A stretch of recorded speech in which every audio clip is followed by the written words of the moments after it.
Parahnya lagi, Ces, polisi tuh kaget pas dia cerita. Iya, si Set itu tubuhnya aku potong jadi 9, terus aku masukkan di panci.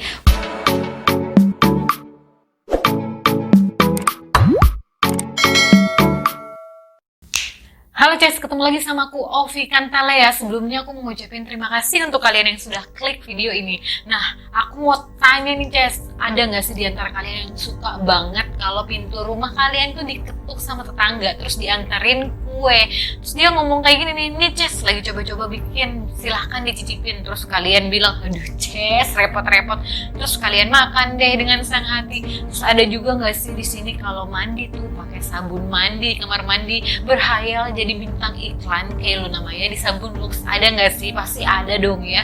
Tapi pernah kepikiran nggak sih sama kalian kalau sabun mandi dan kue yang kalian nikmatin ini itu berasal dari bahan dasar daging dan darah manusia? Nggak kepikiran kan? Sama aku pun juga nggak pernah tuh kepikiran. Tapi kejadian ini adalah kisah nyata Ces yang terjadi di Italia. Waktu tuh kisahnya sampai membuat Italia tuh gempar Ces, karena ini adalah pembunuhan berantai yang dilakukan oleh seorang perempuan dan juga seorang ibu dari anak-anaknya. Perempuan ini bernama Leonarda Cianciulli. Jadi siapa sih dia ini? Kenapa bisa sampai melakukan tindakan kriminal sekejam itu? Jadi kita kupas dulu profilnya si Leonarda Cianciulli ini aja sih ya. Jadi Leonarda Cianciulli ini adalah seorang perempuan dan adalah seorang ibu dari 4 orang anak. Kelahiran 14 April 1894 di Montella, Italia.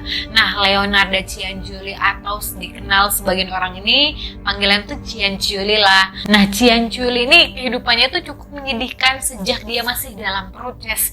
Jadi si Cianciulli ini keberadaannya di perut mamanya ini sama sekali nggak diinginkan, karena pada saat itu mamanya Cianciulli yang bernama Serafina Mariano ini adalah korban perkosaan dari seorang pria yang bernama Mariano Cianciulli. Nah, waktu itu habis diperkosa kan si Serafina ini atau mamanya si Cianciulli ini ditinggalkan sama si Mariano. Tapi ternyata dia hamil dan perutnya semakin membesar. Tentu keluarga yang tahu nih sama tetangga-tetangga yang nyinyir, ini kasihan sebetulnya sama si Serafina. Jadi dicarilah itu si Mariano, kemanapun dia berada dimintalah pertanggungjawaban si Mariano. Dan pada saat itu Mariano adalah lelaki muda yang belum cukup mapan untuk menikah, pekerjaan aja kayak masih serabutan gitu loh Ces, apalagi mau menghidupi perempuan dan seorang anak kecil. Tapi dia dipaksa nih harus bertanggung jawab sama perbuatannya itu ke Serafina. Dan setelahnya Mariano pun menikahi Serafina, lahirlah Cianciulli. Nah, kasihannya lagi Ces, si Cianciulli ini masih kecil, Mariano tuh meninggal dunia. Nah, sudah hidupnya susah tuh kan Ces, Serafina sama Cianciulli ditinggal lagi sama bapaknya meninggal dunia. Jadi tambah pusing lah si Serafina ini, gimana sih kehidupanku selanjutnya. Nah, gak lama kemudian Serafina ini gak berduka cukup lama Ces. Dia memutuskan untuk menikah lagi sama seorang pria, tapi bukannya cari pria yang mapan dan lebih baik tuh Ces, dia cari pria yang biasa aja. Dan akhirnya hidupnya susah lagi, melarat lagi, mikirin makan besok tuh apa, bingung si Serafina ini. Jadi Serafina ini agak pusing, stres dia. Yang jadi sasarannya si Cianciulli. Cianciulli ini dipukulnya Ces setiap hari. Cianciulli ini stres dan memutuskan untuk melakukan percobaan bunuh diri sebanyak 2 kali loh Ces. Saking kayak apa ya, dia tuh disiksa mamanya gitu loh.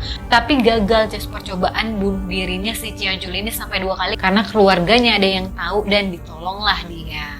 Nah, seiring berjalannya waktu tuh si Cianciulli beranjak dewasa, dia pun berubah menjadi gadis yang sangat cantik. Nih mamanya nih ngeliat si Cianciulli, dia manggil gini, kamu tuh kalau cari cowok atau calon suami tuh yang mapan lah, yang banyak duitnya. Jadi bisalah kamu nanti ngehidupin mamamu ini, hidup enak juga lah, kita nggak pusing kayak gini. Nah, tiap hari mau makan apa besok, telur aja dibagi 3 sama bapakmu. Nah, gitu katanya Serafina.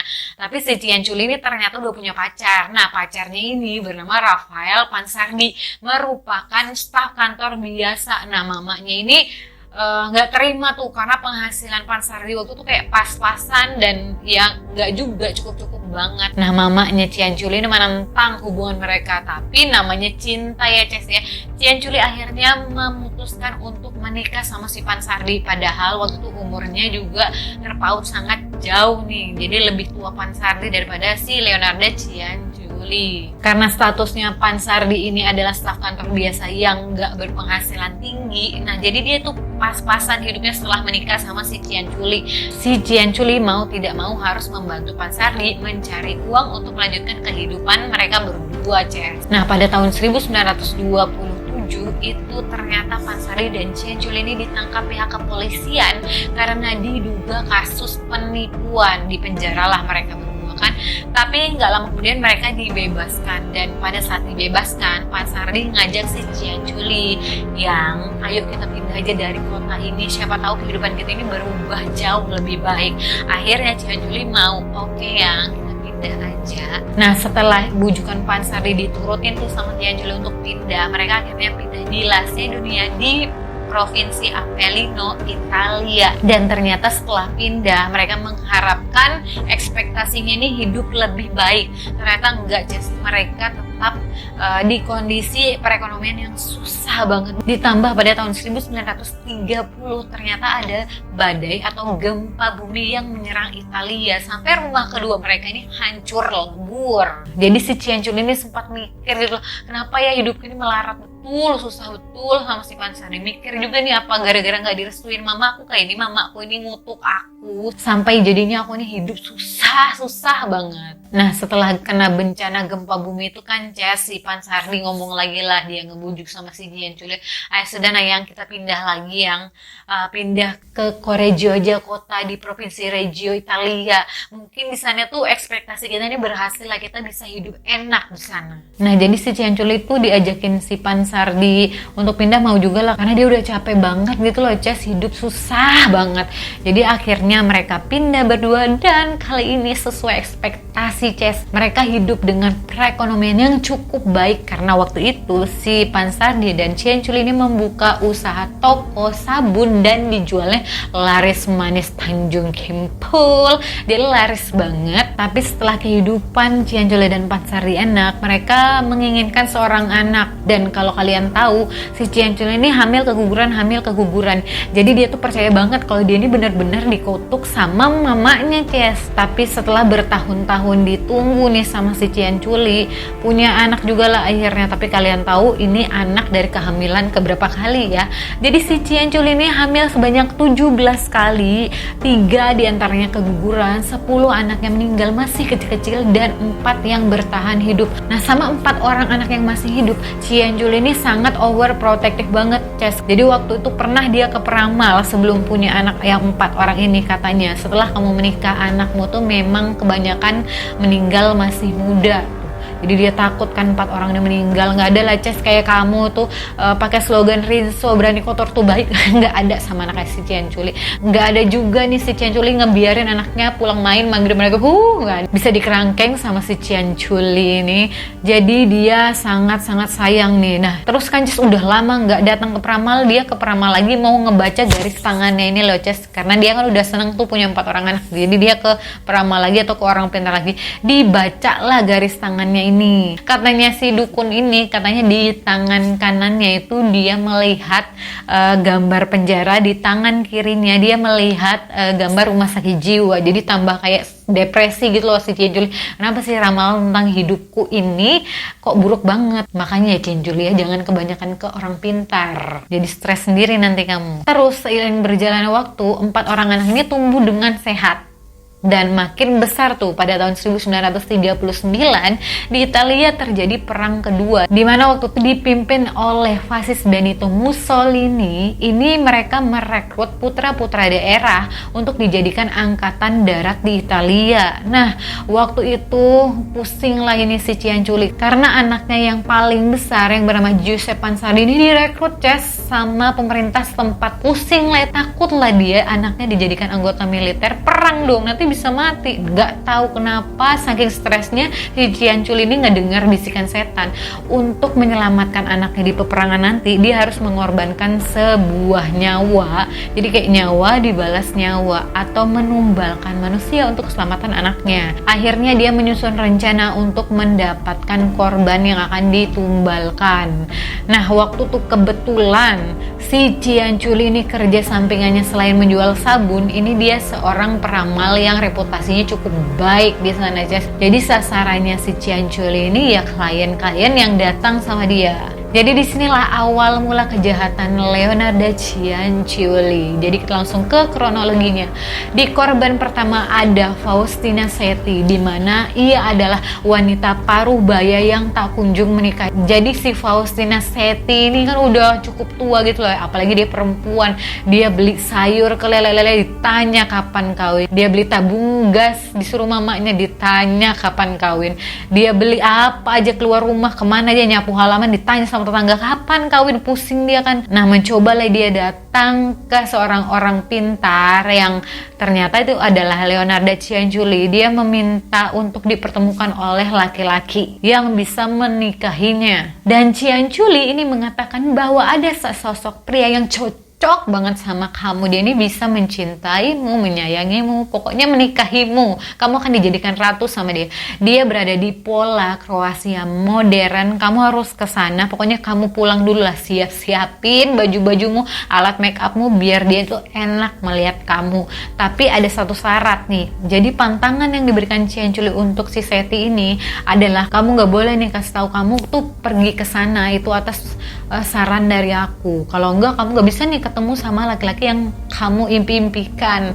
Jadi kamu cukup nulis surat, nanti aku yang kirim ke rekan-rekanmu, ke teman-temanmu, ke keluargamu kalau kamu tuh udah hidup bahagia di sana. Nah, jadi nurut aja tuh kan Setti, pulanglah dia, nulis surat lah dia, bawa baju lah dia, bawa alat make up lah untuk menarik perhatian pria yang diidam-idamkan. Nah, terus pas mau pergi, dia pamit lah itu kan sama si Cianciuli untuk ngasih suratnya juga. Terus setelah sampai di rumahnya Cianciuli ini, dikasih minum anggur dia, Ces, nggak tahu ya anggur apa, Amer mungkin ya. Jadi abis dikasih minuman itu si Setti minum kan, pingsan lah dia. Nah, disitulah Cianciuli beraksi, langsung ditebasnya, Ces, dia pakai kapak, mati lah itu si Setti, dipotongnya menjadi 9 bagian, ditaruhnya di lemari. Nah, setelah si Setti ini meninggal, puas lah itu kan dapat tumbal 1 nih si Cianciuli. Dia merencanakan misinya untuk mendapatkan korban yang kedua. Ya, nggak lama kemudian ada nih korban kedua datang ke dia. Dia adalah Francesca Soavi, di mana dia ini datang ke Cianciuli untuk mendapatkan prospek yang lebih baik di kehidupannya. Nah, jadi si Cianciuli ini ngomong nih sama si Soavi kalau dia tuh udah menemukan pekerjaan di sekolah khusus perempuan untuk dirinya di Piacenza, Italia Utara, Ces. Nah, Cianciuli ini sama nih kayak si Setti tadi. Jadi pantangannya dia nggak boleh ngasih tahu sama siapapun. Dia nitip surat untuk keluarga dan rekannya. Setelah dia sampai di sana, nanti si Cianciuli yang ngasihkan. Nah, setelah pertemuannya tuh Soavi akhirnya datang lagi Cianciuli untuk pamit nih, Ces. Dia mau ngucapin terima kasih juga sama si Cianciuli karena membantu dia untuk menuju kehidupan yang lebih baik lagi. Dan pada saat itu sama modusnya kayak si Setti tadi, si Soavi dikasih Amer sama si Cianciuli, diminum pingsan, dibunuh pakai kapak, dan akhirnya misi kedua Cianciuli ini berhasil. Nah, tinggal 1 lagi, Ces. Dia pusing kan, siapa lagi, ada nggak ya perempuan yang datang lagi sama aku nih. Dan ternyata nggak lama kemudian ada, Ces, ternyata perempuan yang datang lagi. Korban ketiga Cianciuli ini adalah Virginia Cacioppo. Dia adalah mantan penyanyi soprano yang datang mengharapkan mendapat pekerjaan lain. Nah, si Cianciuli ini sama modusnya, dia mengatakan bahwa ada sebuah pekerjaan di Florence sebagai sekretaris untuk seorang impresario, Ces. Sama seperti kedua wanita yang menjadi korban Cianciuli sebelumnya, ini persyaratannya atau pantangannya si Cacioppo nggak boleh ngomong sama siapa-siapa kalau dia akan berangkat ke Florence untuk mendapatkan pekerjaan dan harus menitipkan surat. Sama nih kayak korbannya, pokoknya modusnya tuh sama lah, Ces. Dan pembunuhan itu terjadi lagi ke Cacioppo dan akhirnya misi Cianciuli ini berhasil, Ces. Tapi nggak lama kemudian iparnya Cacioppo ini nyari-nyari keberadaan Cacioppo, Ces. Disitulah awal mula terungkapnya kejahatan Cianciuli ini membunuh 3 perempuan yang datang kepadanya. Waktu itu iparnya Cacioppo ini curiga, Ces, sama Cianciuli karena dia tuh ngantar si Cacioppo datang ke rumah Cianciuli ini pas kunjungan pertama. Jadi dia tuh percaya banget ini hilangnya si Cacioppo pasti ada sangkut pautnya sama si Cianciuli. Dan iparnya Cacioppo ini melaporkan kecuriganya tersebut ke pihak kepolisian. Terus datang kan polisi-polisi ini ke rumahnya Cianciuli. Ya, Cianciuli nggak mau ngaku lah. Terus kayak ngomong, apa-apaan sih, mana ada aku ngebunuh orang, masa perempuan kayak aku ini ngebunuh orang, apalagi aku punya 4 orang anak yang masih kecil-kecil. Terus sempat percaya kan, tapi karena iparnya ini ngotot, si Cacioppo hilang di rumahnya Ciancioli, dilihatlah Giuseppe yang merupakan anak laki-laki yang udah dewasa. Jadi polisi mencurigai Giuseppe Pansardi lah yang mengakibatkan Cacioppo ini hilang, Ces. Tuh kan si Ciancioli ini sayang banget sama Giuseppe. Anjir, anakku lagi yang ketuduh gitu. Langsung lah dia jujur, iya Pak Polisi, aku yang ngebunuh Cacioppo. Akhirnya ditetapkanlah si Ciancioli ini, ditangkap lah dia sama polisi-polisi dan diinterogasi apakah ada korban selain Cacioppo. Ya ternyata ada. Si Ciancioli mengakui dia telah membunuh 3 orang perempuan termasuk si Cacioppo tadi. Jadi dia menceritakanlah kronologi pembunuhannya tadi. Terus parahnya lagi, Ces, polisi tuh kaget pas dia cerita. Iya, si Seti itu tubuhnya aku potong jadi 9, terus aku masukkan di panci, aku masukkan 7 kilo kaustik biar tubuhnya itu hancur sampai mengental warna hitam, terus aku buang deh di septic tank sekitar rumahku. Oh my god, itu kaget. Terus darahnya aku pisahin di baskom, aku ke Indomaret, aku beli tepung, gula, telur, soda kue, margarin, terus aku buat kue, Pak. Terus ditanyakan sama polisinya, terus kamu apain kuenya? Ya aku bagi-bagi sama tetangga, Pak. Aku makan juga sama Giuseppe sama anak-anakku yang lain. Gila, memang kok Ciancioli ini gak waras ya. Sama tuh kayak si Soawi juga dijadikan kue, dibagikan sama tetangga-tetangganya, dimakan dia, sisanya sama si Giuseppe Pansardi tadi, Ces. Terus Cacioppo kamu apain si Cacioppo? Terus kalau si Cacioppo ini kan, Pak, aku lihat tuh badannya putih, bersih, cantik. Si Cacioppo aku jadikan sabun, Pak. Kasih pewangi lah dia, aku masukkanlah berbagai macam zat kimia, ternyata dia tuh jadi sabun yang bagus, terus aku jual. Nah, tambah kaget kan, ini gila sih, betul-betul kayak nggak punya otak si Ciancioli ini, udah ngebunuh, jadiin dia kue, jadiin dia sabun. Jadi waktu itu ini adalah kasus terbesar dan menggemparkan di Italia, karena Leonardo Ciancioli ini dikenal sama warga sekitar ini merupakan sosok yang baik dan suka membantu. Ternyata ia adalah pembunuh berantai yang cukup sadis. Dan pada tahun 1946, Ciancioli ini dijatuhi hukuman 30 tahun karena dia terbukti menjadi pembunuh berantai atas 3 kasus pembunuhan yang dilakukan ke korban-korbannya. Dan gak hanya itu, setelah bebas nih Ciancioli disarankan untuk menghabiskan waktunya 3 tahun di rumah sakit jiwa, Ces. Jadi betul aja kata peramal, kalau di tangan kanannya tuh penjara, di tangan kirinya rumah sakit jiwa. Udah kayak lagu, Ces, ramalannya, remadu di tangan kananmu, racun di tangan kirimu. Asik. Dan pada tanggal 15 Oktober 1970,